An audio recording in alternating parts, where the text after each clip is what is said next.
Souvenir, souvenir, je vous replonge dans l'histoire 65 ans en arrière. Précisément le 5 août 1960, Maurice Yameogo proclamait la cession de la Haute-Volta à l'indépendance.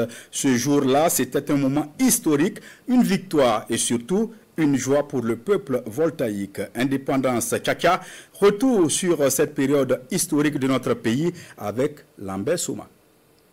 En 1947, la colonie de Haute-Volta est reconstituée dans ses frontières après avoir été dissoute en 1932 pour des raisons administratives. Ce retour marque le début d'une nouvelle ère politique. Dès 1948, la Haute-Volta participe aux élections dans le cadre de l'Union française, élisant ses conseillers généraux et ses députés à l'Assemblée nationale française. Des figures comme Gérard Kango Ouédraogo, Joseph Konombo, Nazi Boni, Henri Guissou et Mamadou Ouédraogo émergent. Ces leaders jouent un rôle crucial dans la structuration du nationalisme voltaïque. Le mouvement s'accélère en 1956 avec le vote de la loi cadre de fer. Cette réforme permet aux territoires africains de disposer d'un conseil de gouvernement élu, amorçant une forme d'autonomie politique. La Haute-Volta forme son premier conseil en 1957, dirigé par Daniel Ouézin Coulibaly. Mais après une crise politique et le décès de Coulibaly en 1958,